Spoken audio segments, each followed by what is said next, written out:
Hey, everybody. Welcome to another episode of our baseball podcast, joined as always by David Swor. I am DJ Cox, and David is one of our favorite shows of the year. It is Hall of Fame show, buddy. And typically we kind of spread this out within a few shows, but we're kind of running out of time here. We only did one show over Christmas break here. So this is going to be a lot of fun. We've got a lot to talk about. This is a loaded ballot. And we're going to get right into it. But David, first of all, there's a few things I wanted to kind of talk about real quick here before we get into the show. First off, you and your girls are pretty popular, man. So you came out with a new CD. So talk to us a little bit about how you can purchase that and how that all came about. Yeah, man. So it's on all the major platforms, iTunes, Spotify, Amazon, YouTube. A lot of different ways you can purchase. You can purchase the physical CD through our Facebook page, but very proud of my girls. We've been singing together since they were, I believe, 8 and 6. And we've been blessed to be able to do a couple other CDs, which those will be available coming up pretty soon on all the platforms. But check it out. Go listen to it. We worked really hard, I'll have to say. We worked really hard putting this together, and we hope it helps lead someone to Christ. That's the whole goal. Absolutely, man. That's awesome. Like I was telling you before, Nicole loves it. She listened to it already. So definitely get on that and check it out. It is awesome for sure. I've heard a little bit of it myself. So do that, support the Swor family, and most importantly, hopefully you get something out of it for sure, like you were saying, man. So congratulations on that. That's really cool, man. It really is. Thanks, It's really an awesome thing you guys do there. So also real quick too, friend of the podcast, JJ for Maniac, lots of prayers to him on the passing of his father. Man, I just don't know. Like, I don't even want to go there. And I know you don't either, David. It's just a hard thing I'm sure he's going through right now. So lots of prayers to him for sure, as he's going through this difficult time for sure. And then, I wanted to say also, congratulations to my, 2006 Newark baseball team, who made the Newark High School Hall of Fame this past week and will be inducted in a ceremony on Sunday. So I'm telling you what, man, I've coached a lot of teams, David, over the years, and that's one of the best ones by far I've ever had. This is well deserved. These guys waited a long time for this. To my brother-in-law, Tyler Vickroy, to Mitch Dunlap, Adam Markley, Brian McGrath, Dale Johnson, Kurt Anderson, all those guys, Spencer Compton, Nick Verda, Drew Tollison, just a ton of guys there that contributed to that. Patrick Quantock, and my assistant coach, Jim Hissong, all the guys. I'd fail to mention a few of them, but I'm really excited for them, really excited to see those guys. So congratulations to them as well. And so, David, we'll kick it off with just a small little recap here. We did do a few guys the other day. We started with Bobby Abreu, who you were a hard no on. That one got my first yes, so we're putting Abreu in. David shaking his head on that one. Barry Bonds was a yes for you and a no for me because of the roids. Mark Burley was a hard no for both of us. Not really a hard no, but just a no. Roger Clemens, you said yes. I said no. Carl Crawford, both of us gave it a no. And Joe Nathan, both of us gave a no. So just a quick recap of that real quick, and we'll move on. But David, Barry Bonds and Roger Clemens are looking pretty solid to hit 75%. So first of all, you voted yes for this. So do you think that they are actually going to get in? Or I know that people fall as the ballots get more and more and more, but what are your thoughts on those two getting in their last year of eligibility? I think they are getting in. And I just want to say this to the sports writers. I hope you're happy. I hope you feel like Bonds and Clemens got punished. And, it took you 9 years or whatever, 10 years to make the inevitable happen and finally get the best players in the Hall of Fame. But I do think it's going to happen. It's obvious for whatever weird reason that there's been a softening here. I know we'll talk about some of these other players that are going to get in later, but David Ortiz looks like he's getting in, admitted steroid user. And so it looks like there's going to be a softening there. And I'm happy to see that. I was being sarcastic. I am happy to see that, that some of these players are finally going to get in. Yeah, man. If I had to guess based on everything I've been reading, I think at least Barry Bonds is going to go in, and Clemens is probably going to be a little bit lower than Bonds. But I think they're both going to sneak in, man. And that changes everything, David. Because now, there's always been some rumors of some guys that are in there right now. People have talked about them, but there's never been like this level of, the steroid era going in. And if you're going to let these two in, then it just opens the gate for a lot of players we're going to talk about tonight. So it's going to change everything, man. It really is what they do with these two. It's going to be very interesting to see what they do on the 25th, which is actually exactly 2 weeks from now. We will find out what is going to happen with this ballot and who's going to get in to join the Veterans Committee guys that got in as well. So, David, the first guy I wanted to kick off after we recap those guys, I'm going to go Prince Fielder here on you. So I'll give you a little rundown here so you can gather your ammunition for Prince Fielder. I'm obviously going to go no on Prince Fielder. There's some cool things I guess I didn't realize though about Prince Fielder. He retired at the age of 32 with 20 homers.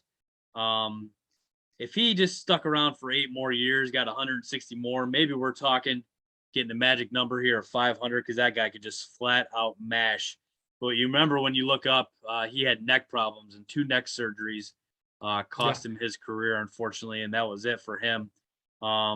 He could have DH'd for a long time there if he couldn't play first anymore, but he just physically couldn't do it anymore. And I think maybe, I don't know if this is true or not, but he had such a big body that I think that overcoming that, the bigger you are like that, probably a little bit harder for him to overcome that. 50 homer season in 2007, 141 RBI in 2009, 162 games played 4 times. So actually, David, 9 seasons of over 150 games played. He was on the field all the time, and then all of a sudden, just like that, his career is derailed and gone by a neck injury.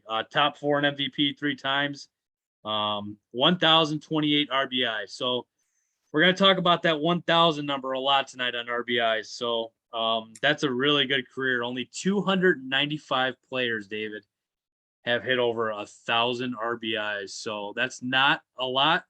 But when you consider that there's 22,564 players that have played this game, that's a very small percentage of guys who are at that number. David, did you also know this fun fact? And now I know, actually, before I ask you that, who had the better career, Cecil Fielder or Prince Fielder, father or son? What do you think? I haven't seen Cecil's numbers, but let me just say I was a huge fan of both players, but I'm going to say Prince did. And Prince DJ, did. I'm very disappointed in you.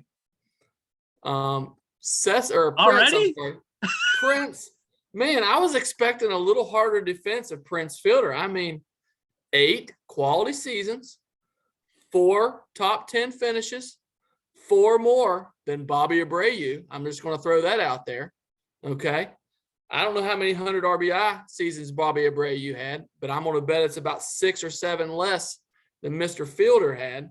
And so while I'm a no on Prince Fielder, I'm shocked that he doesn't get more love from the DJ Coxes of the world, because we already lowered our 10 quality year standard. That's already went down. I can't remember who the player it was we talked about. So 8 or 9 quality years, he has to get better consideration from you, DJ. I disagree. I'm sticking by Abreu having 10. I'm sticking with that. I don't even know what to say to you anymore. Prince Fielder is just as much a Hall of Famer as Bobby Abreu. You're crazy. So, David, this is speaking of crazy, 319. That is the amount of home runs that Prince and Cecil Fielder both had in their career. Isn't that crazy? They both finished with 319 homers. Prince had 1,008 RBI, and Cecil had 1,028 RBI. So Cecil had 20 more RBI than Prince, and they had the same amount of home runs.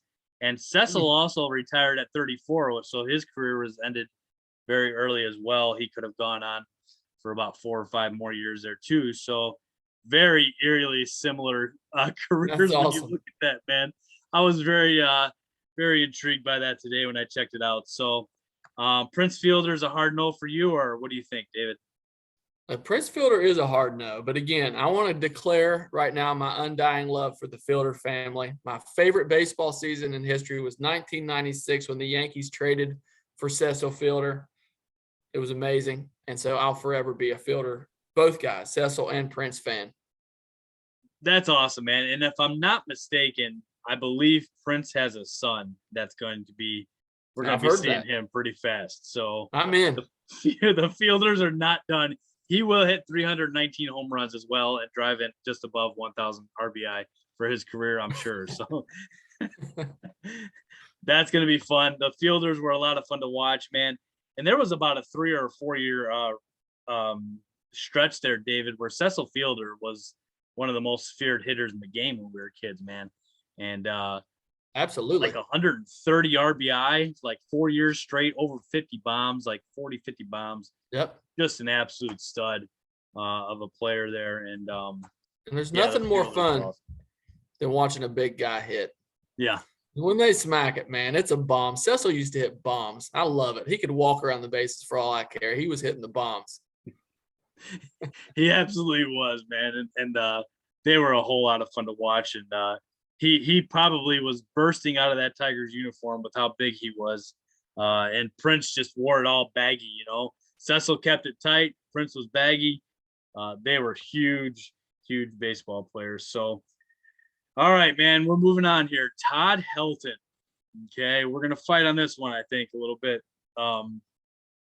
But David, 2,519 hits, 316 career batting average, 1,406 ribbies, 369 homers. His 2000 season was an absolute amazing season. He batted 372 with a 463 on base, 698 slugging, which I still don't know what that means. 405 total bases, 147 RBI, 59 doubles, and 216 hits with an 8.9 WAR. All those numbers I just read led the league, yet he finished 5th in the MVP voting that year, which is an absolute joke. Jeff Kent won the MVP that year. Not saying Jeff Kent wasn't a stud, but if you look at Jeff Kent and Barry Bonds' numbers those years, not even close. This is an absolute joke. He should have won it. So this leads me to my next point here, I guess. Before I get to that, a couple more stats. 12 seasons batting over 300, 9 seasons with a 400 or more on base percentage. He's in. He's a great hitter. David, you have to take into account batting average and how good of a hitter you are, and not just homers and RBI. You have to get over that a little bit sometimes with some of these players, David. This man, his batting average year after year after year after year was outstanding. Absolutely amazing. He's hurt a little bit in the voting of the MVP and the Hall of Fame by playing in Colorado. So go ahead and give your spiel there. DJ, is Colorado a performance enhancer? Yes or no? Yes or no? It is not. It's not his fault. It is a performance enhancer. That's why they have to nuke baseballs and everything else to try to keep them in the yard. And even with that being said, no MVPs, only 5 all-star teams, no Hall of Fame statistics, no 400 homers, no 3,000 hits. I love Todd Hilton. Great player. Would have loved to have him on my team. Definitely out. Oh, what?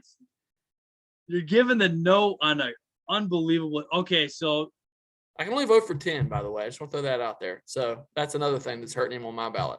okay. Well, if you're gonna go that route, I can understand that a little bit more. But again, is Colorado a performance enhancer or not? Okay, let me ask you this then, David, because you've been a big advocate for Larry Walker for a long time. Mm-hmm. Larry Walker made it in the Hall of Fame with some Colorado numbers as well. He did. Just saying. They were better numbers than Mr. Todd Hilton. Ooh, that's very debatable. That's very debatable. Not debatable at all. Look at him. Look at him. Pound for pound, category for category. Todd Hilton is not a Hall of Famer, especially when this thing is loaded with hitters with over 500 homers. It's not even debatable. I say we take a poll and we put just the numbers up and not the name, and see who thinks that Larry Walker has better numbers, who thinks that Todd Hilton has better numbers, with the names off of it, just the stats, and we'll see who gets the most votes. It'll be easy to tell because Larry Walker probably has about 400 more stolen bases than Todd Hilton. So it won't be that hard to tell. Larry Walker was sneaky fast, man. Sneaky fast.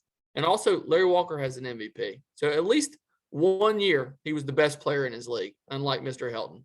David, I just gave you the MVP season. That is an absolute joke that he didn't win the MVP that year.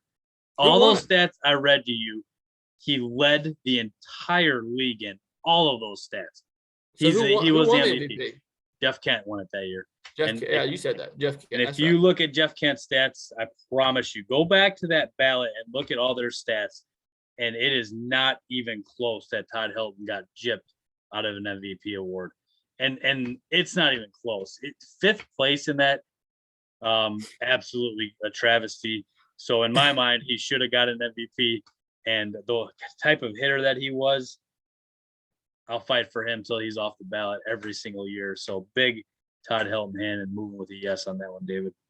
All right, man. Ryan Howard. Okay. Huge Ryan Howard fan here. Huge. Go for it. You start.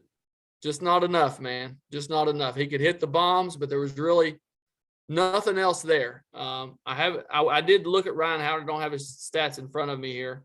I think his WAR was in the 20s, and that's just due to the fact that struck out a lot, didn't play good defense. But I used to love to watch Ryan Howard hit. He was a lot of fun to watch, but not a Hall of Famer.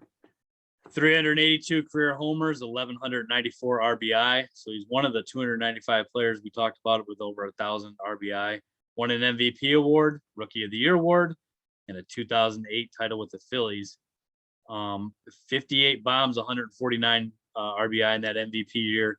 He was a 3-time RBI champ, 6 Hall of Fame seasons. So I'm not really going too far with him. Not enough, just short. And David, here's another thing too. And like you said, he only had 1,475 career hits. So it's kind of crazy. He hit a lot of bombs. He was more of a home run hitter than anything, really, to be honest with you. But I really believe that the shift ended his career. When they started shifting on him, he really had no shot, man. And if he wasn't hitting a homer, he was hitting it to that right side, and they knew where to play him. He was done, man. Out of the game, and it ruined his career. Which, I'm not. You can stick all 9 guys in the warning track for all I care. I'm not a guy who thinks the shift should be out by any means. Just because you're studying the game and where players hit, then you need to learn how to hit somewhere else. You have to make adjustments as a hitter. So I'm not saying that, but I am saying that Ryan Howard couldn't adjust to it, and that's what ended his career. So what do you think of that? Yeah, I totally agree. It's ruined a lot of guys. I remember the Yankees had Brian McCann, and chased him out too because he was just a dead pull hitter, man. And I'm like you. It's unfortunate, but these guys are professional hitters. They should know how to hit the other way. Agree 100%, man. So our next guy is Tim Hudson. Tim Hudson. I'm not sure what to do with him yet, David. I'm hoping he sticks around. He got 5.2% of the ballot last year, which barely kept him on. I'm not sure with all the guys on the ballot now and the ones who are in their 10th year, if he's going to get to that number again. Or if I'm not sure, how does this work, David? If he gets 5% the first year, does he automatically get 10 years, or you have to keep consistently getting over 5%? I'm not sure how that works. I think you have to get over 5 like every year. So I think if you drop under, but I'm with you on Tim Hudson. I hope he stays on. I think he has a case. I'm not saying he's in, but Tim Hudson had a long career. He had a top 5 Cy Young vote, towards the end of his career, and he had several in the first half. And so 222 wins, that's no joke. What hurts him? Not a ton of strikeouts, 2,000 strikeouts.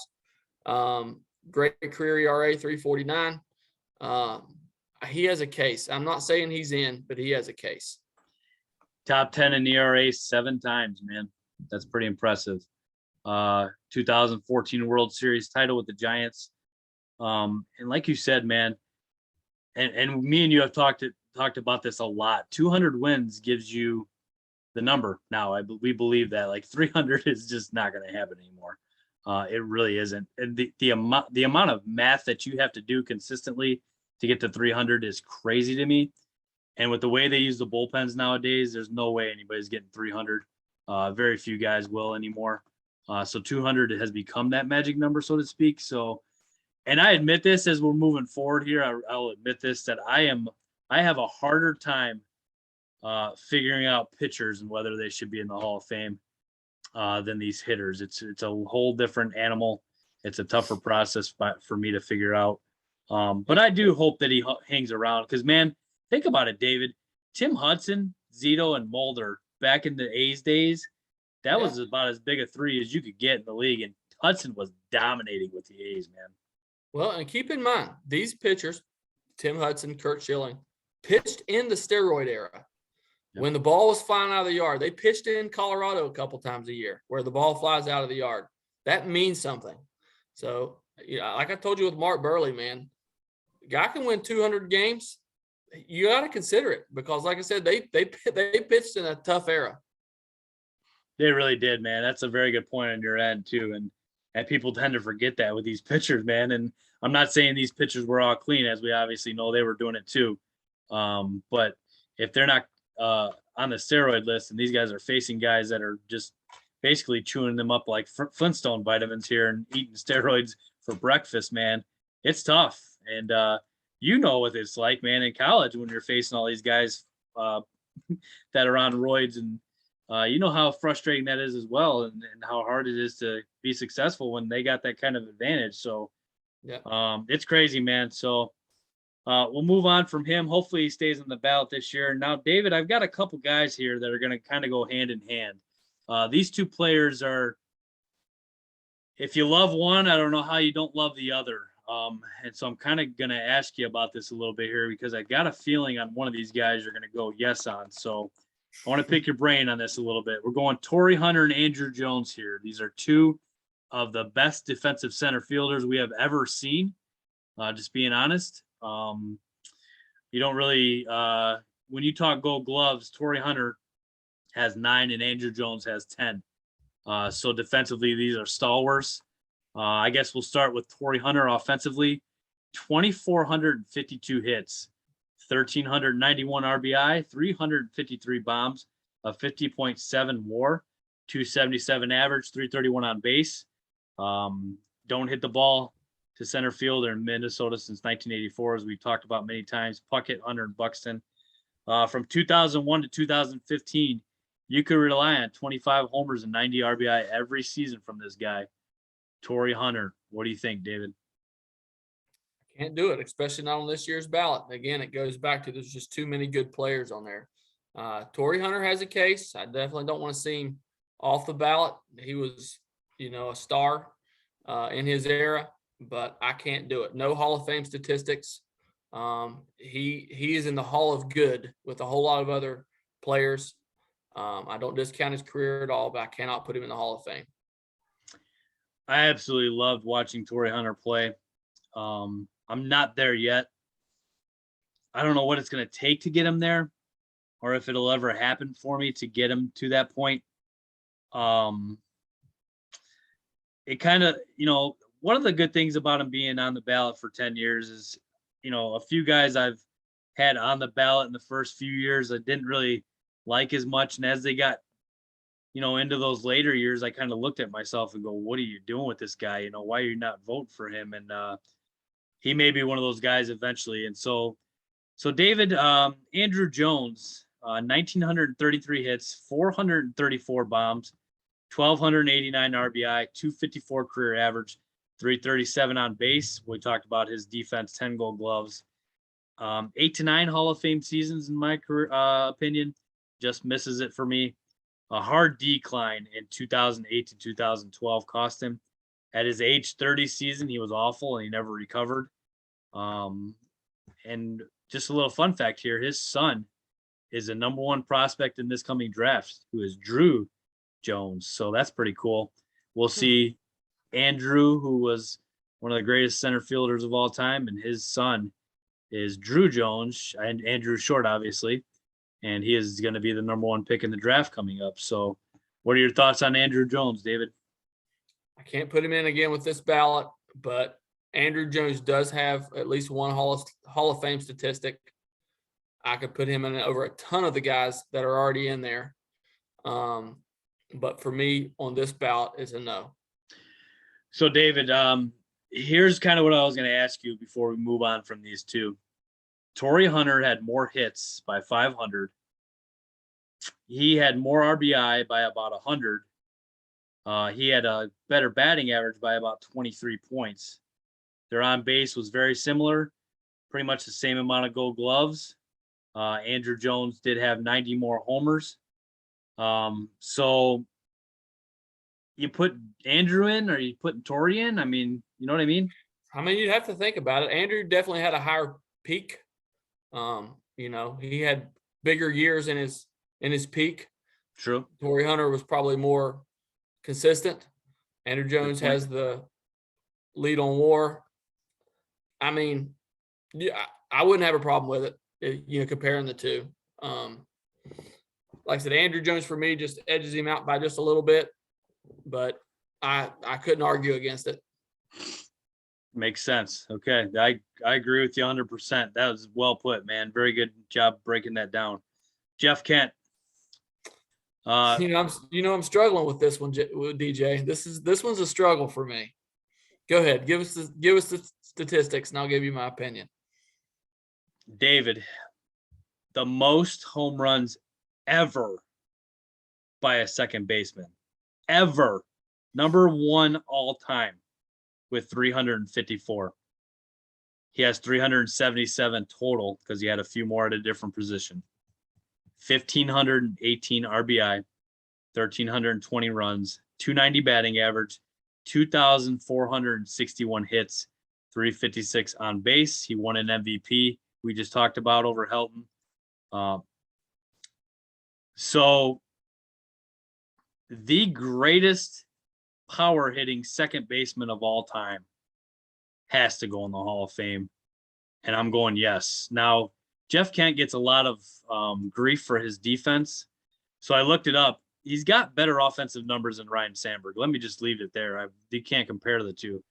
If you ask me, Jeff Kent has a better career than Sandberg offensively.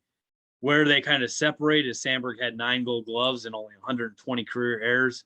Jeff Kent had 236 errors, which is more than just about double what Sandberg had in his career. So Kent loses a lot of credibility with Hall of Fame voters a little bit for his defense, which is very weird because there's a lot of great offensive hitters who are in the Hall of Fame who have magic numbers who people don't give a care about their defense. So is he being punished by his defense, you think, David? And what's your vote on Jeff Kent? I think he's getting punished by his defense. And I also think he's getting punished by sports writers for being a jerk. Let's just be honest about it. Good I point. think Jeff Kent gets in because of his offensive stats. I mean, if you look at his comparables, Jim Rice is in. Jeff Kent had a better career than Jim Rice. Ryne Sandberg is in. You've already covered that ground. But what hurts Kent on the opposite side? Here's his similarity scores. Okay, DJ Robinson Cano probably would have been a Hall of Famer without steroids. Definitely a Hall of Famer. Ramos Ramirez. We've talked about him. I feel like he's a Hall of Famer. Tory Hunter. Borderline. Miguel Tejada. Hall of Famer without roids, possibly, yeah. Dave Parker. Dave Parker's got a Hall of Fame case, and Scott Rollins getting in. Luis Gonzalez. Roids. Andres Galarraga. So I guess what I'm getting at is he's in the same category with this group of guys that is almost. Yep. So that's what's going to hurt Jeff Kent. I'm going to put him in because of the position that he played, but it's iffy. And I'm going to be honest with you, I bet he does not get in. Yeah, I 100% agree. Everything I've seen shows he's not even close, which is, man, it blows my mind, to be honest with you. I don't know how you put Biggio, Sandberg, those guys in there, and you don't put Jeff Kent in there. Biggio has a Hall of Fame statistic. That's it, man. 3,000 hits. That's true. That's very true. but I don't get it. The guy who has more home runs than any of them, which is a big stat, obviously, to hit that many home runs as a second baseman is impressive.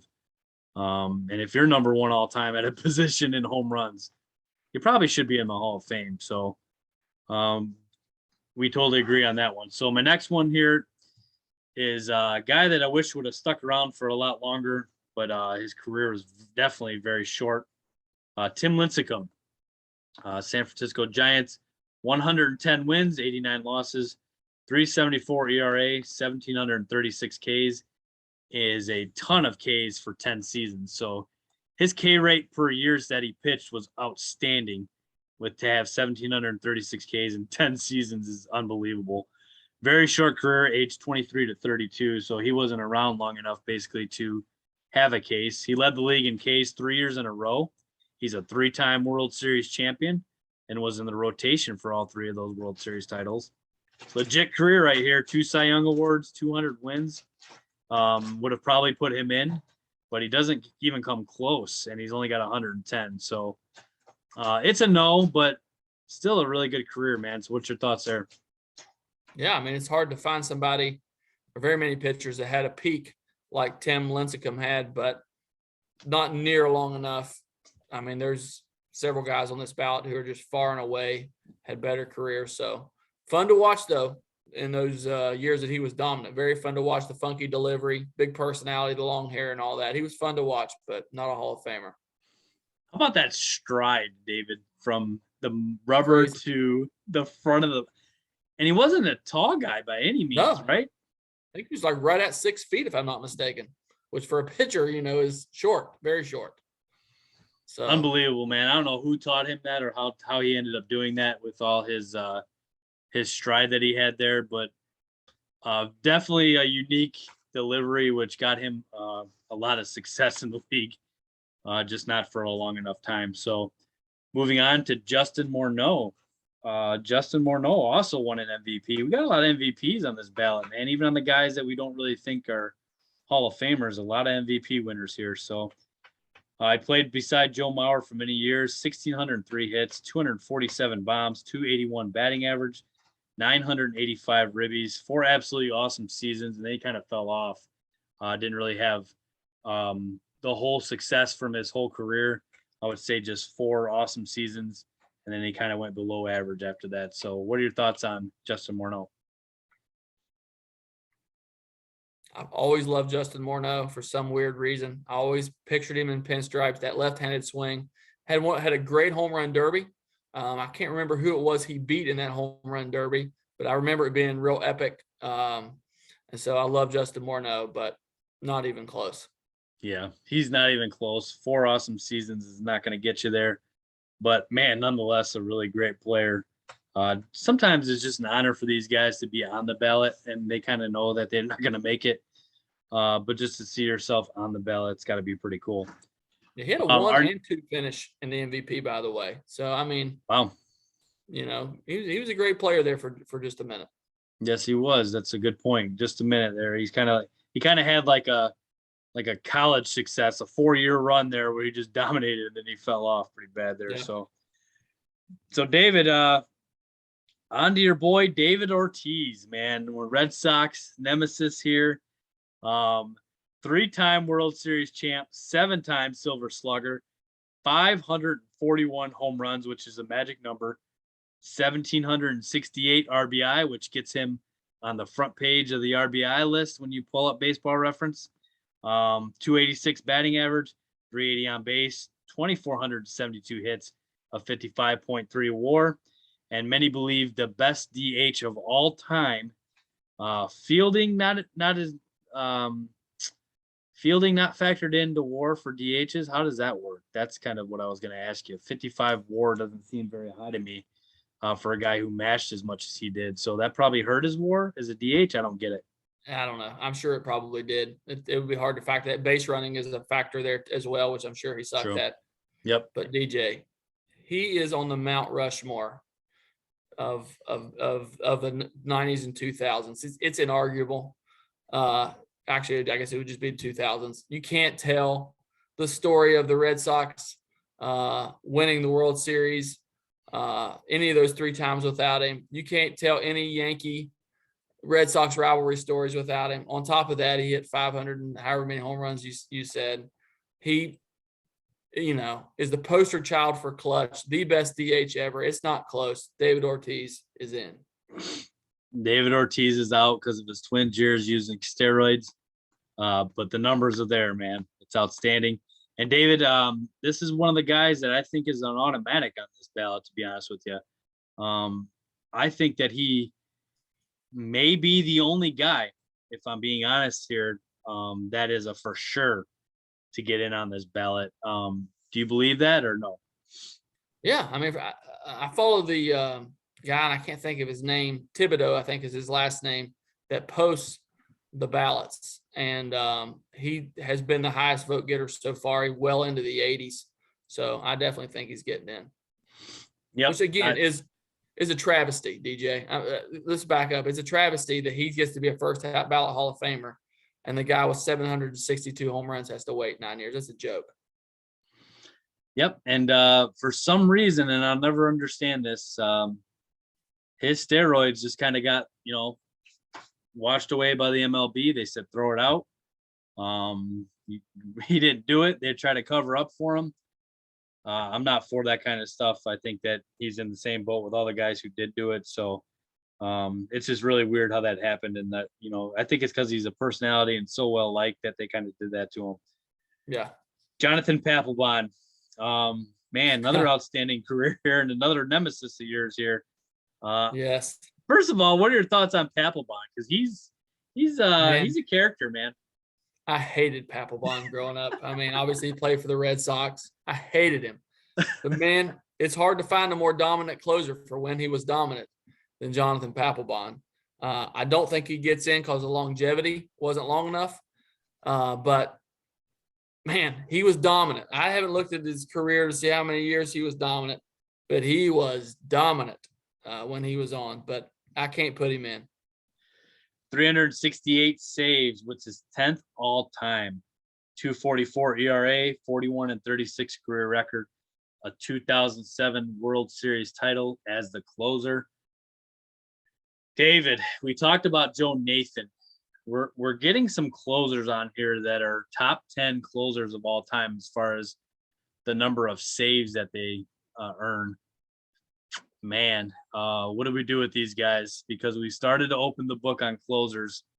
You've put the guys in that are, the obvious ones for sure.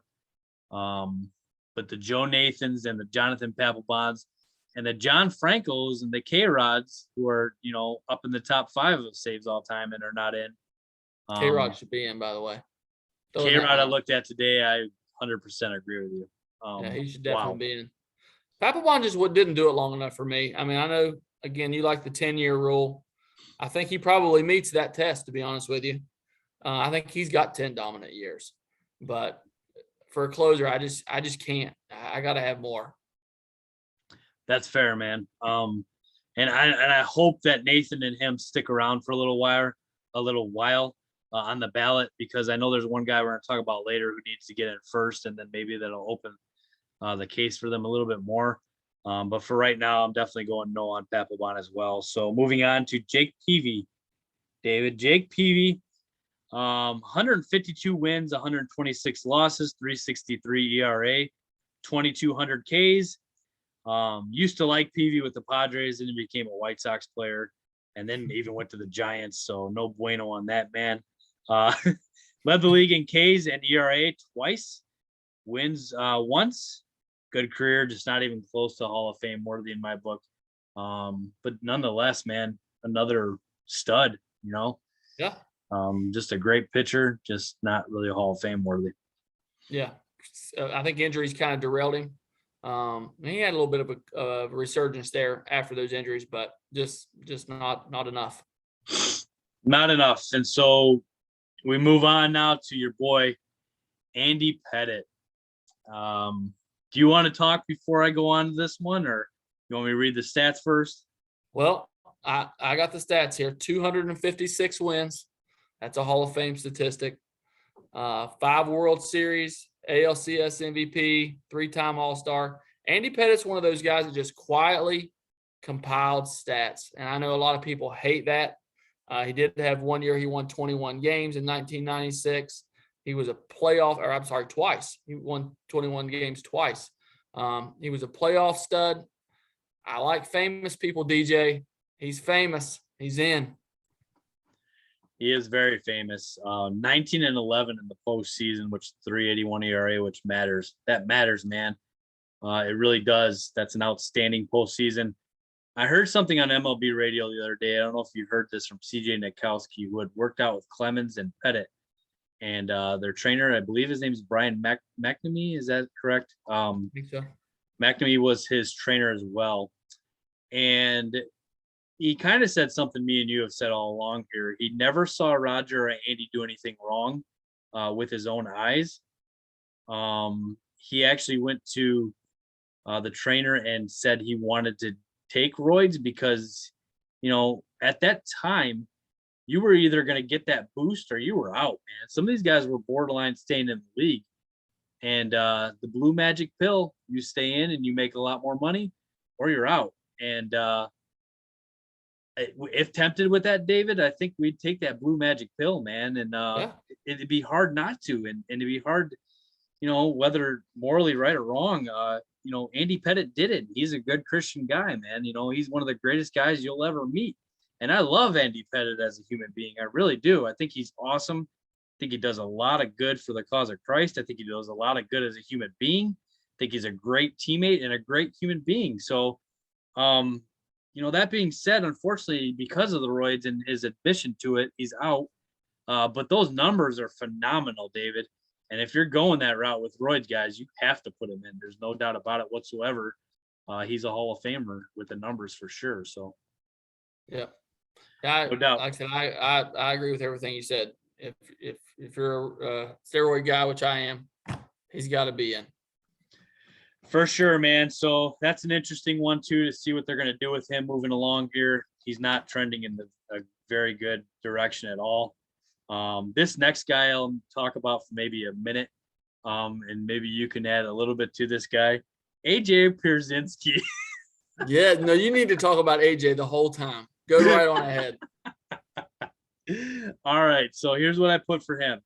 He's in the Hall of Michael Barrett, baby. The right punch to the jaw, man. One of my favorite memories of all time from the Cubs Sox rivalry. The most hated player of all time in my book is AJ Pierzinski. He is the guy. He's on the Mount Rushmore of guys that I hate. I didn't even look his stats up because I don't care what he's got. He shouldn't be on the ballot. Hopefully he doesn't get 5% and is out. So I have to talk about him next year. AJ Pierzinski. Bye. Similarity scores. There's 2 Hall of Famers on there, just so you know. No. That's the type of guys we're letting in right now. Who are those guys? Ernie Lombardi and Gabby Hartnett. Never Gabby Hartnett's a Cub. heard of them. Gabby Hartnett was a great Cubs catcher. Yep. Well, him and AJ got about the same stats, in case you were wondering. Oh man, I am not kidding you when I say that my blood boils when I see that guy. And of course, he's a TV analysis now. Like A-Rod, when you see him, your blood boils. Gosh. And then AJ, I see him, my blood boils. And then when they're together, it's even worse because they are together sometimes. It's like, what is this clown show we got going on here? So, DJ, we got to talk about A-Rod here for just a quick second. So, back about a month ago, I saw a poll on Twitter, and it said, who would you like to see as Sunday night baseball announcers? And I think I put Matt Vasgersian, because I like Matt Vasgersian, and David Cohn. Well, so I was shocked to see David Cohn is going on with Carl Ravitch, which I love. I like Carl Ravitch. But they're giving A-Rod his own show. What universe am I living in? Yeah, they're doing the Peyton Manning thing with A-Rod. Who's going to watch that? I'm not watching that. No, they're not. Yes, they are. They said it was a quiet way to kind of move him off because he wasn't well liked, but they're giving him the Peyton Manning thing. So are they going to do the ESPN game with the Just regular like Monday guys, Night Football. and he's doing the ESPN too, or? Yeah. I mean, that's what I'm assuming, but he's Oh doing the my same goodness. thing where he, talks about the game. Give me a break, man. David Cohn is awesome. If you guys haven't heard David Cohn No. call a game, he is awesome. I think this is an awesome fit. Well, I'm glad they did that. I have not heard David Conan out, but I was just happy to hear it because A-Rod's out, so he's got to be better than him for sure. So Definitely. I meant to talk to you about that before the show. I'm glad you brought that up. That's going to be the case. So moving on, Manny Ramirez, 555 homers. Such a clown, man. Another one of your nemesis. I hate Manny Ramirez. But listen, this is inarguable. This is inarguable. One of the greatest right-handed hitters of all time. I hated him so bad. He was so clutch. He just used to wear the Yankees out. 12 all-star teams, 9 Silver Slugger. He's got to be in. I know he failed twice. He failed the test twice. So he's a capital moron, but he's one of the greatest hitters of all time. He absolutely is. 12 seasons over 100 RBI, 12 seasons over 30 bombs. Remember when he opened the monster door and went to the bathroom, David? Yes. I got to ask you this. Have you ever had to go to the bathroom so bad in the game that you just went? No, but Steve Shelton has at Atlanta Christian. But I have not. I do remember one time in Little League having to do the old timeout. I got to make a run here real quick. I do remember that happening one time, but no. So you've never done it in a game like you probably have in the ocean 100 times. I just let the salt water get rid of it. Nope. That's that. I've always thought that was. I guess you've seen the water quality at Myrtle Beach, like from time to time. It's like sewer level. Yeah. For real. Disgusting. Oh man, that is so bad and so true, man. So you're going yes, Manny, obviously. 1,831 career RBI is 19th all-time, David. Unbelievable. He's a 12-time All-Star and a 9-time Silver Slugger, 2 World Series titles. The numbers are outstanding. I can't do it with the steroids and the positive tests. He is out for me. Moving on to your boy, who we just talked about, A-Rod, A-Royd, a.k.a. What a career, I guess you could say. Today on MLB, it was A-Rod Day. And I don't know if you got a chance to listen at all today, but it was all the stories. They're doing one guy on the ballot every single day till they're talking about everyone, even like Pierzinski and all the guys. So, but A-Rod was the guy today. His career was ruined when he was called out by Jose Canseco in the book.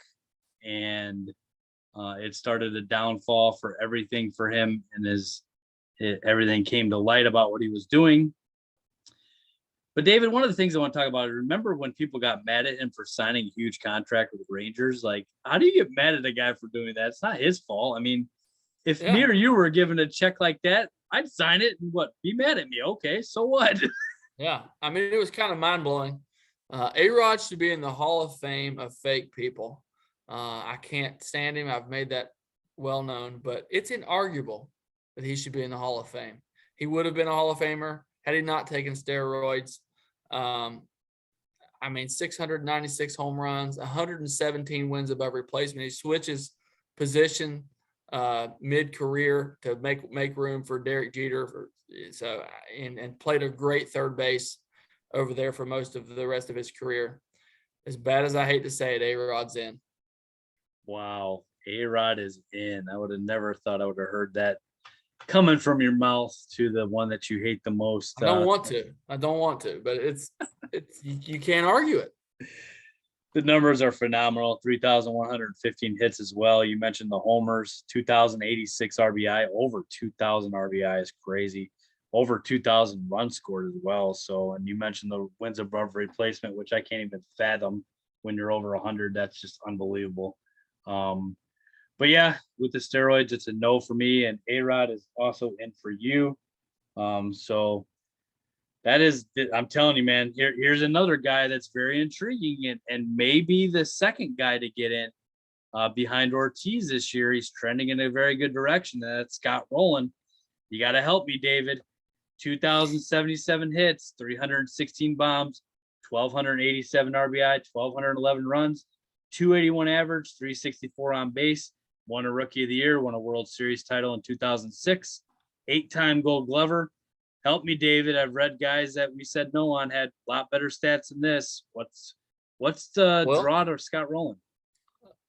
I guess what I'm going to say in rebuttal to what you just said, if Jeff Kent's in, Scott Rowland's got to be in, man. He's got to be.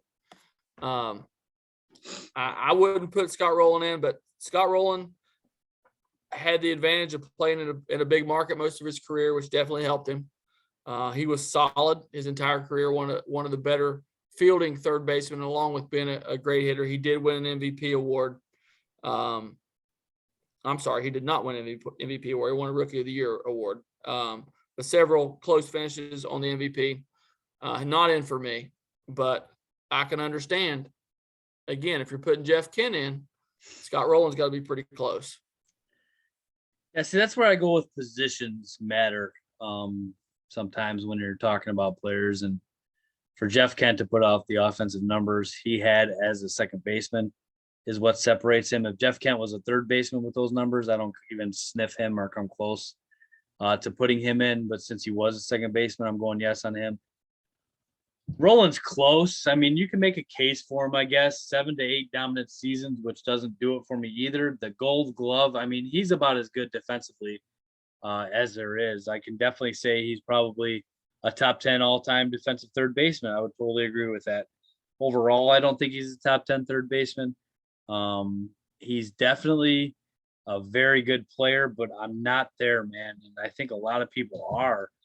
And I've got to listen to more cases for him because I just don't get it. He's probably getting in, David. Oh, he's getting in. I think he's getting in. But again, his top similarity score is Matt Holliday. Now listen, I love Matt Holliday. I loved it when he played for the Yankees. Should not be in the Hall of Fame. And that's his closest comp. The next one after that's Paul O'Neill. So it's just like you said, good player, just not great.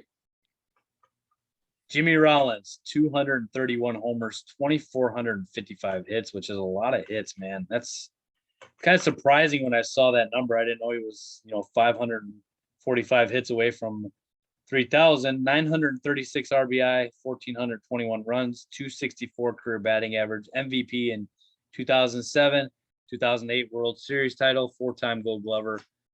To me, it's not even close. He's a no, but I'm telling you, man, there's a lot of people in the Jimmy Rollins corner voting yes. What are your thoughts? I have really been surprised. I guess I was surprised by two things. I guess I did not realize how good a career Jimmy Rollins had. 2,400 hits is nothing to sneeze at. I cannot put him in, and I've been surprised by how many people are willing to put him in. To me, a 264 batting average can't get you in the Hall of Fame. I'm sorry. And like I said, good player, great player, one of the better shortstops of his era, but shouldn't be in the Hall of Fame. I agree 100%. On to Kurt Schilling, not getting voted in because of his politics last year, asked to get off the ballot. This year, they did not let him do that. Let me go on a little rant here real quick. If you're one of those guys that does that because of politics, you should no longer be a voter. Like I heard this week, an idiot reporter who won't vote for Aaron Rodgers for the NFL MVP because he's not vaccinated. You should hand in your voting card right now and never do it again. If you're going off of stuff like that, you're an absolute idiot and a moron. You should never vote again. The people who are voting Kurt Schilling out of there because of politics is the most ridiculous thing in the world I've ever heard. Kurt Schilling is not he's not going to make it. He's not trending good at all. And he's one of the better pitchers in our era, man. A 79.5 WAR for a pitcher is above Tom Glavine, David. And he's right there with Bob Gibson in WAR.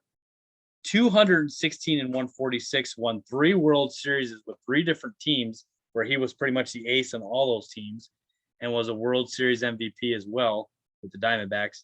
3,116 Ks. Now, David, isn't 3,000 the magic number for pitchers as far as Yes. Ks go? Absolutely. I used to know how many were in the 3,000 club. I want to say it's less than 20. Don't quote me on that, but I want to say it's less than 20. Kurt Schilling's an obvious Hall of Famer. This is ridiculous.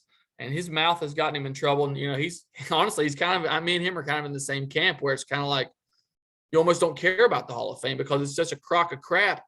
Who cares if I get in or not? You can look at my stats and see I was one of the best pitchers. He should 100% be in. This shouldn't even be close. But he's not getting in. He's not. 11-2 with a 2.23 ERA in the playoffs. I'll say that again. 11-2 with a 2.23 ERA in the playoffs.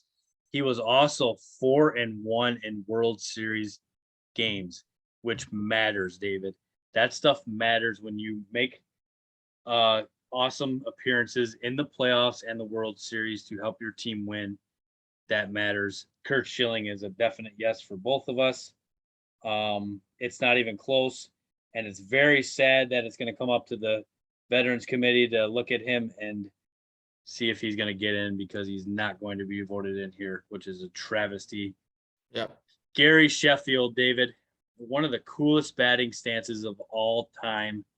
I still don't know how he hit the ball with that batting stance. 2,689 hits, 509 homers, magic number, 1,676 RBI, 292 average, 393 on base. Played for 8 teams, 4 seasons with the Brewers, 4 with the Dodgers, 6 with the Marlins, 3 with the Yankees, 2 with the Braves, 2 with the Padres, 2 with the Tigers, 1 with the Mets.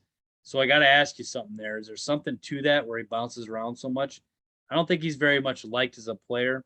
I don't think the voters like him very much. That has to do something with his vote totals, because they're not very high, and he's got a magic number over 500 homers. So help me here with Gary Sheffield. Yeah, he wasn't known to be the best teammate. Definitely had anger issues, I think. I'm putting Sheffield in, but I think what's weird is I think he gets more love than Sammy Sosa, and I think that's strange because they're, Sheffield had a higher batting average and everything, but they're not that dissimilar. I don't get it, but for me, Sheffield is in. I love seeing him play for the Yankees. 2 of those 3 years, he was a complete stud. I think he's in, but I think he's got a more borderline case than a lot of the other steroid guys. So the next guy, I got Sheffield as a no because of the steroids. The next guy, you got to give me a couple minutes on here, because this is it for him. It's over after this. We won't be talking about him anymore for the because of the steroids, and because he will not make it this year. He's not even close. He's never been anywhere close. And we've talked about him already a lot in this podcast. So I'm going to talk from the heart here for just a minute. Baseball Reference lists him at 6 foot, 165 pounds. Wow. Sammy Sosa is 165 pounds, David. Then I'm 120. 609 home runs, 2,408 hits, 1,667 RBI. I have no clue how guys who vote for steroids players keep him off. His 4 or 5 year stretch of numbers is arguably the best in MLB history, David. 3 of those 4 seasons, he hit over 60 home runs. When that trade happened in 1992 for George Bell, I was kind of like, oh, man, George Bell, we just traded him. George Bell was a stud in the late 80s, Blue Jays, and came to the Cubs, and we ended up trading for Sosa. My dad told me he said it right away, and I'll give him credit. He said this is going to be one of the greatest trades the Chicago Cubs make in their history. And man, was he right on that. He nailed it. I thought he was crazy at the time, but he nailed it. Sammy changed a lot for the Cubs in 1992 when he came. I was 12 years old. It was like having Superman in right field every day, David. It really was. We had just come off the 1989 team that lost to the Giants in the playoffs and had 2 bad losing seasons in a row. And so the 1996, 1997 seasons, I possibly was at least at half of those games in the left field bleachers that year. I will say that A lot of those games started at 120, David. I probably should have been somewhere else, but we won't go there. But that 96-97 team of Grace, Sandberg, Sosa, Luis Gonzalez, Dunston, just unbelievable, man. Just a lot of great memories there. And he was a big part of that. Then comes the 1998 season, graduating high school, heading to Tennessee Temple in the fall, and a young Kerry Wood comes around, dominates, and pitches a 20-game season as I commit to Tennessee Temple University. Still the best game I've ever seen pitched. Henry Rodriguez was a big part of that team as well. He came on board there with Sammy as Sammy blasted 66 home runs and 158 RBI, with Mark McGwire going back and forth in that unbelievable 1998 season where they just saved baseball, basically. Yeah, amen. Sosa and McGuire's show was unreal. Grace had 89 RBI that year as well. And Glenn Allen Hill hit the longest home run I've ever seen hit at Wrigley Field in my entire life when he tomahawked one over Waveland Avenue in left field there, and on top of one of the buildings that you watch the game from, which I still cannot believe to this day he hit it that far. But Sosa has also hit many bombs down the street that just have rolled and rolled and rolled. And he's also up there as far as the longest home runs ever at Wrigley Field. So 1998, they get swept by the Braves in 3 games. 1999 and 2000 are brutal seasons. So we turn the page to 2001, where we fall on our faces yet again in 2002. But then 2003, we get Aramis Ramirez, Alou, and Sosa. The David famous Wood Pryor Zambrano comes along and changes everything there too as well. And Clemente was our 4 guy that year. Heartbreak City on that team, as you well know, the whole Bartman thing. But man, Sosa's a part of all this, David. It's like all these memories that he had for me. Just crazy. 12 years old till I was 24. I'd go to Wrigley and in right field would be the superhero, man. Eating Flintstone vitamins. You know, that's a big chunk of my childhood that he's there in my, my teenage years, my college years, all through my college years. He's there. And I thought for sure after 2003, he would lead us to the World Series in 2004. And that season was a joke. He left the last game of that season after the first pitch, basically. He said Dusty Baker gave him permission. Dusty Baker said he did not. Sosa was gone, man, just like that. 1 year after the 2003 season where we almost won the World Series, Sammy Sosa was out the door. The cork bat thing happened in 2003 with him. And then the combination of so-called bad teammate in 2004. And he's gone, man. And he's disappeared. And it's weird, David, when you have a guy like Sammy Sosa that you've had for all these years that has the numbers that he had, you go to Wrigley, there's no statue of him. There's no flag. There's nothing. There is zero evidence that Sammy Sosa ever existed at Wrigley Field. I promise you, David. It's crazy. It's like he never was there. They have no relationship now. He has not been to Wrigley Field since 2004, unless he came with Baltimore and I believe Texas. He ended his career with. I don't think they played interleague against each other, but I don't think he's been back since then. So you see Ernie, you see Ron, Billy, Greg, you see Fergie. No Sammy, a guy who had such an awesome career. It's tragedy. It's tragic. He's going to fall incredibly short. He's going to be off. It's a joke since A-Rod gets 50% on his first ballot. Sammy Sosa was in the 30%, I believe. Bonds and Clemens are going in this year probably, and Sosa's nowhere to be found. So I don't get it. Like I said, it's a tragedy. He's got a lot of – it's hard on Cubs fans, David. It really is. It's like you have this superhero, and he fell so fast and so hard. And it's never been forgiven, and people kind of forget about it. It's a really weird story. Sosa will fall off the ballot this year, and Shame on the Cubs, man. Shame on the Cubs. That's ridiculous. And maybe he would have a little bit better case if they hadn't just practically disowned him. Sammy Sosa should be easy Hall of Famer. This is easy button. He was part of one of the greatest seasons in baseball history, on top of an awesome career. This should be easy. Yep, it should, but it's not. I don't get it. I think I hear the argument all the time that he wasn't a Hall of Famer, not even close till he took the steroids. But you got to remember, David, he was very young with the White Sox.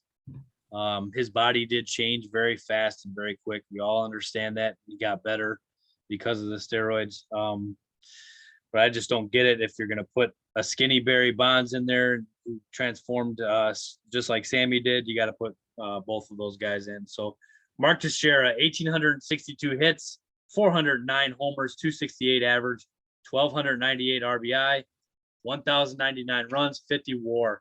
Great player, but not good enough. Remember when he came in, we couldn't pronounce his name when he came in college. We had no idea. Yep. Was it Texeria? We used to call him probably. Something along those lines. Way 8 to 9 dominant seasons. He's close, David. He's close, very close, but I can't do it. Yeah, he's got the same case that Tory Hunter's got. He's got the same case that Andrew Jones has got on down the list, but he's short. He shouldn't be in the Hall of Fame. 409 homers is no joke, though, man. That's a lot of bombs. And he did it in a short amount of time. 23 to 36 is all he played. So he wasn't there he went to Georgia Tech, so he came out of college after his senior year there and only played till 36. So he kind of cost himself a little bit there by being a shorter career. Omar Vasquel, we talked a little bit about him on the show. His number that is intriguing to me, David, is 2877 on the hits. He's 133 hits shy of the magic number. 45 WAR, 272 average, 1445 career runs, 951 RBI, 336 on base. He played from the age of 22 to 45. Unreal. He could play that long. He's a stat collector. David, to be honest with you, when I thought about it last day, he's Jamie Moyer of batting. He really is. Play forever and get very close to the Hall of Fame numbers and fall just short. This is why I take the 10-year dominance over the stat collectors. He's very close. So I got to ask you, when you look at his baseball reference page, you totally see the stat collecting. You don't see the major amount of hits in any of his seasons, really. There's no 200 hits in the single season. It's all just because he played that long that he got to that number. So what are your thoughts on Vasquel? Well, Vasquel, a lot of his value is in his glove, obviously, and you can't discount that. In my opinion, if Ozzie Smith gets in, Omar Vasquel should get in. I know that's unpopular opinion, but Vasquel actually probably has a little bit better hitting stats, but I can't put him in. I think it's hilarious because I think he was going to get in before this sexual assault charge or whatever that he's got going on. But he shouldn't be in the Hall of Fame. No, I'm going with a no on him as well. So I got to ask you, though, if he were to stick around for a year or two more and get that 3,000th hit, would you put him in then, David? Yeah, I think you have to. I mean, it's like the 3,000 strikeouts. If you're one of 20 people to do it, I got to put you in. I mean, I may not like it how you got there, but yeah, I'd put him in. And you know what? If you get to that kind of number and you can play in the major leagues for 25 years, then I think you deserve it for hanging around that long. It is, don't get me wrong, David, like for somebody to play in the major leagues from the time they're 22 to 45 baffles me. It's unreal, man, that he was able to have a job in the MLB at the age of 45. Think about that, man. Crazy. There's no way I could do it. Probably when I was 38, I would have been done. But 45 is incredibly awesome. He collected the stats, just not enough. And like you said, what he did will no doubt cost him his Hall of Fame. It'll be interesting to see what percentage he goes down this year from what he had last year. That'd be interesting to watch. So, all right, man, we got one more guy and we're done here. Billy Wagner. Billy Wagner is a definite yes for me, David. 6th all-time in saves, 422. He's got a 47-40 career record, 231 career ERA, 1,196 Ks and 903 innings pitched. Better career than Hall of Famer Lee Smith, who is 3rd all-time in saves. I think he's the 4th best closer of all time, in my opinion. He was right-handed as a kid, David. Have you ever heard this story? Yeah, I have. That's crazy. He broke his arm. A neighborhood kid had broke his right arm. And so he started throwing the football left-handed. And then he started like feeling really good about it. And then lo and behold, he can throw a baseball over 100 miles an hour with his left arm. So Insane. it's insane, is crazy. But David, to me, and I heard Billy Wagner talk the other day, and he seems to think the writers don't like him. He really does. For whatever reason that is, I didn't really understand. But he was making his case, and he was right about everything. And he says a lot of the writers punish him because of his postseason stats. And he said it's not his fault that he didn't really play on that great of teams that made it that far. And he said that there was a year where he came in and they were down by like 11, and he came in and got hurt. He got hit a little bit, and his ERA went up in the postseason. So those things are kind of held against him a little bit. But David, man, I'm totally serious when I say this. You got Rivera, you got Hoffman, you got Eckersley, and then I'm putting him fourth, man. And to me, he's a Hall of Famer. The guy was dominant. His numbers are just unbelievable. There's so many of those metrics that you look at with these guys, these advanced stats that show that he's completely a Hall of Famer. And I'm definitely going yes. What do you think on Billy Wagner? He's borderline with me, mainly because a couple of different reasons. He was dominant. I'm going to give you that. But only 2 years with over 40 saves. That's just not a lot. You know what I mean? Especially for as long as he pitched. Only 2 years in the top 10 in Cy Young. I'm not saying I'm not going to put him in. I'm not putting him in yet. I'm just going to leave it at that. Like I said, there's a lot of other deserving guys. I just can't do it yet. Understandable, man. So as we close here, a couple other things before we kind of call off our ballots here for finality. I wanted to say, first of all, that Nicole wanted to chime in on one thing. She said that Mark Burley is a Hall of Famer. And if you guys vote no on him, then you're wrong. I agree with her. He's in. Nicole is the baseball brains of that house. There's no doubt about it. We actually we can't I can't do it, man. I just can't. His numbers are very good, and she thinks I'm crazy for not voting for him, but she believes he's one of the best pitchers the White Sox have ever had. And he was an innings eater, man. He was a stalwart in that rotation. 200 innings for like 15 straight seasons. That's something. It really is something. I agree 100%, but he's a White Sox, so I can't vote for him. Stephen Shelton sent his ballot into us. He's going Bonds. He's going Clemens. He's going Billy Wagner. He's going Omar Vasquel, David. Yeah. And he's got Manny. He's got those 5 of the guys on this ballot. He put those 5 in. And he said Jones and Helton are borderline, and maybe Sheffield. So he's got 5 yeses. And he also he didn't put A-Rod in. Boo. I don't get his ballot very much, but he's got 5 guys there that he thinks should make it. And no Sosa, no A-Rod. I asked him about Sosa. He said before the roids was less than average. His game changed drastically after he used PEDs. Bonds and Clemens were both Hall of Fame caliber players before they started steroids. And he also wanted to mention that he's voting for Pete Rose and Dale Murphy. So he put 7 in. There you go. There you go. He won't let that fall. All right, David. So in a little bit of a recap here, I am writing in Pete Rose like I always will. I've never stopped doing that. And I voted for Billy Wagner, Kurt Schilling, Jeff Kent, Todd Hilton, and Bobby Abreu for a total of 6 guys this year. Now, if steroids were not a factor, David, I would add a monster ballot. It would have gone Rose, Wagner, Schilling, Kent, Hilton, Abreu, Bonds, Clemens, Ortiz, Pettit, Manny, A-Rod, Sheffield, and Sosa for a total of 14. So if you're voting for steroid guys, I don't know how you pick 10 on this ballot because it's so loaded. It's unbelievable.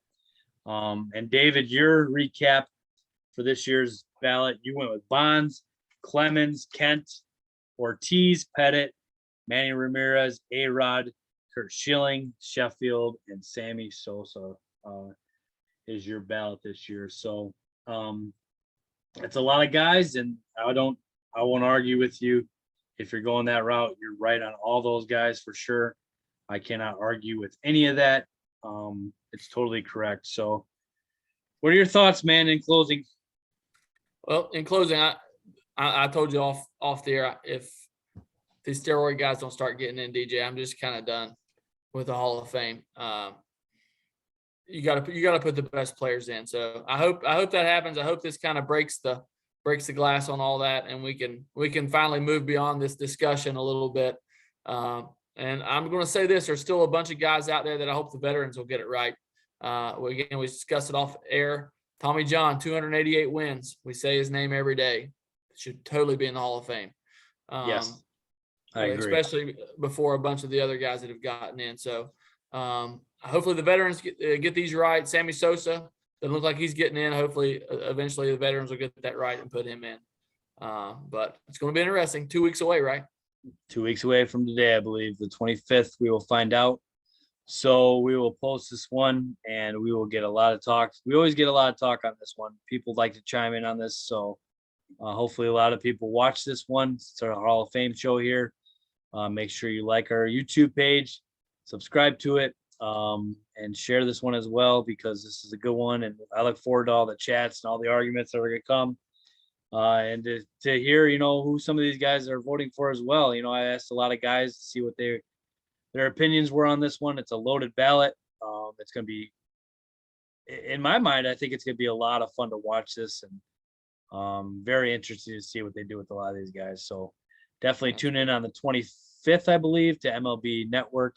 We'll have the Hall of Fame show, and it's going to be a lot of fun. So David, it's been a pleasure, man. Thanks for doing this again tonight. It was a lot of fun, and I hope you had fun as well. And we'll talk to you later, man.